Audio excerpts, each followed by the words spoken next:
Hello, in front of me I've got Motorola Moto Buds 120. In this video I'll show you gestures controls. In the beginning, take a look at the multifunctional buttons located on the top of your earbuds. Press and hold for 2 seconds to turn your earbuds on. Press and hold for 4 seconds to turn your earbuds off. Press once on either earbud to play pause and answer call. Press once to reject or end call. Press twice to go to the next song and press 3 times to go to the previous song.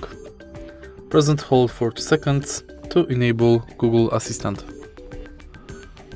And that's basically it. If you find this video helpful, please leave like, comment and subscribe.